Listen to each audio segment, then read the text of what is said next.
본문은 예수께 화가 나 죽이려 했던 유대인들에게 예수께서 하신 말씀이다. 유대인들이 이로 말미암아 더욱 예수를 죽이고자 하니 이는 안식일을 범할 뿐만 아니라 하나님을 자기의 친아버지라 하여 자기를 하나님과 동등으로 삼으심이로라. 누군가가 하나님을 아버지라고 주장하면 그것은 유대인들에게 신성 모독죄에 해당했다. 그런 사람을 현장에서 죽일 수 있었다. 유대인들은 예수님의 권위 있는 말씀뿐 아니라 물을 포도주로 바꾸신 일, 왕의 신하를 고치신 일, 38년 된 병자를 낫게 하신 일, 예수께서 행하신 놀라운 일들을 목격했다. 이 모든 것이 증명하는 것은 예수님의 신성, 곧 예수께서 하나님의 아들이심을 보여주었다. 보아도 믿지 못하는 이유를 성경은 비뚤어진 마음과 단단히 굳어진 마음 때문이라고 했다. 만물보다 거짓되고 심히 부패한 것은 마음이라. 광야에서 시험하던 날에 거역하던 것 같이 너희 마음을 완고하게 하지 말라. 유대인들은 조상적부터 하나님의 역사를 경험했고 구주 예수님을 직접 보았지만 완고하고 비뚤어진 마음 때문에 예수님을 죽이려 했다. 그럼에도 불구하고 예수님은 그들을 포기하지 않고 부드러운 마음으로 변화될 기회를 주셨다. 영적 시야. 그러므로 예수께서 그들에게 이르시되 내가 진실로 진실로 너희에게 이르노니 아들이 아버지께서 하시는 일을 보지 않고는 아무것도 스스로 할 수 없나니 아버지께서 행하시는 그것을 아들도 그와 같이 행하느니라. 아버지께서 아들을 사랑하사 자기가 행하시는 것을 다 아들에게 보이시고 또 그보다 더 큰 일을 보이사 너희로 놀랍게 여기게 하시리라. 아버지께서 죽은 자들을 일으켜 살리심같이 아들도 자기가 원하는 자들을 살리느니라.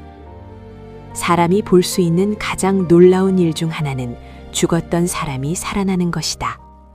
하나님만이 하실 수 있는 일이다. 사복음서에는 예수께서 죽은 사람을 살린 사건이 3차례 기록되어 있다. 회당장 야이로의 딸이 죽었다. 예수께서 달리다 굼, 내가 네게 말하노니 소녀야 일어나라 말씀하시니 살아났다. 나인성 과부의 죽은 아들을 보고 청년아 내가 말하노니 일어나라 말씀하시니 살아났다.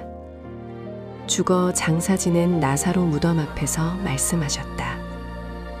나사로야 나오너라. 나사로가 무덤 밖으로 걸어 나왔다. 따라서 예수님의 주장은 이것이다. 내 말을 믿지 못한다니 유감이다. 하지만 내가 한 일이라도 보고 내가 하나님의 아들인 것을 믿으라. 보여주었는데도 보지 못하고 알아듣도록 이야기했는데 깨닫지 못하는 것은 이상한 일이 아니다. 영적 시야가 어둡기 때문이다.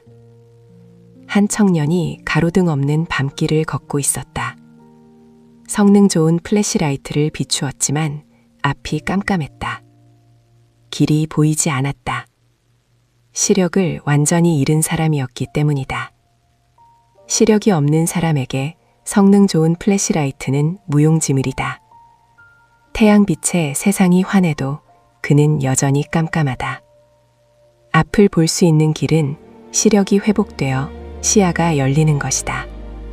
부드러운 마음에 영적 시야가 열리는 은혜가 임한다. 성경은 기원전 약 1500년 전부터 기록되기 시작하여 서기 100년경까지 기록되었다.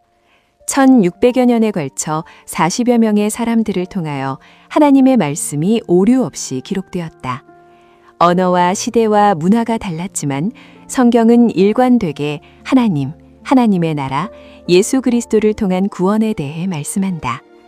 성경이 살아 역사하시는 하나님의 말씀으로 깨달아지고 믿어지는 것은 영적 시야가 열렸기 때문이다.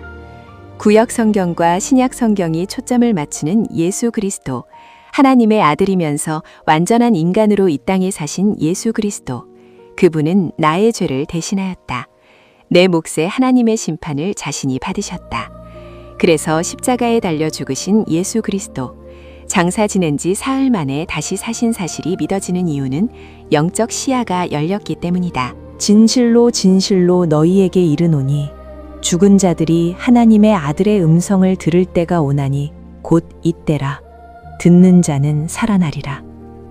예수 그리스도를 믿는 자마다 멸망치 않고 천국에서 영원히 사는 것이 깨달아지고 이 땅에서 한 번 죽지만 다시 사는 것, 영생을 사는 것을 믿게 되더라는 것이다. 유대인처럼 한때 비뚤어진 마음으로 하나님에 대했던 내게 부드러운 마음 주시고 영적 시야를 열어주신 하나님을 찬양한다. 두려움을 이기는 작은 행동. 미국에서는 BP라는 주유소를 자주 볼 수 있다. 사건이 있기 전 영국 최대 기업이자 엑슨모빌에 이어 세계 2위의 석유 회사였다. 2001년과 2007년의 기름 유출 사건을 담당 직원이 보고했지만 경영진은 무시하고 오히려 직원을 해고했다. 2010년이 될 때까지도 B의 경영진들은 이 작은 경고가 나중에 어떤 결과를 초래할지 인식하지 못한 상태였다. 그해 멕시코만의 원유 시추 시설에서 일어난 폭발로 2억 갤런의 원유가 멕시코만으로 유출되었고 회사 측은 수십조 달러의 손실을 봐야 했다. 삶을 좀먹는 나쁜 습관, 인간관계를 파괴하는 언어 습관을 아는 것과 고치는 것은 다르다. 먼저 시인하기를 두려워한다. 뇌가 이를 덮거나 자신을 숨기거나 완고한 마음으로 살기로 결정하곤 한다. 이를 방어 기제라 한다. 그런데 이런 방식으로 두려움을 이길 수 없다. 날 향하신 하나님의 생각이 무엇인지 생각하면 인정하고 바꾸어도 창피하거나 손해보는 일이 아님을 알게 된다. 선한 일을 행한 자는 생명의 부활로, 악한 일을 행한 자는 심판의 부활로 나오리라. 생명을 강조하기 위해 생명과 심판을 말씀하셨다. 하나님은 심판이 아니라 생명 주시길 원한다. 그러면 선한 일은 무엇인가? 믿음과 행함이다. 하나님께서 보내신 일을 믿는 것이 하나님의 일이니라. 내 모습 이대로 인정하고 예수님을 믿는 것과 믿는 자답게 행동하는 생활이 선한 일이다. 제자들이 배를 타고 갈릴리 바다를 항해하는 동안 광풍이 불었다. 4시간이면 좋게 도착할 거리인데 밤새 노를 저어도 배는 육지에 도착하지 못했다. 파도와 함께 배는 흔들리고 배 안에 물이 차오르고 배가 뒤집힐 것 같았다. 칠흑같이 어두운 밤, 무시무시한 자연과 싸우는 초라한 12명의 제자들, 그들은 두려워 떨었다. 바다 위를 걸어오신 예수님을 알아보지 못하고 유령이라고 소리칠 정도로 무서웠다.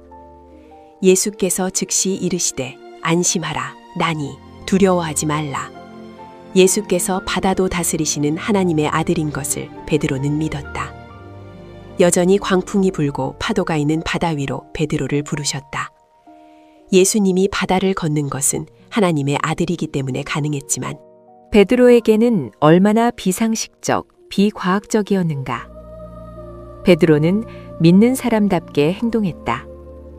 배에서 바다 위로 뛰어내려 물 위를 걸어 예수께로 갔다. 당신에게는 세상살이의 굳어진 생각과 습관이 있지 않은가? 스스로를 방어하기 위해 거칠어진 마음이 있지 않은가? 당장 실천할 수 있는 신자다운 사소한 행동이 변화의 지렛대가 될 것이다.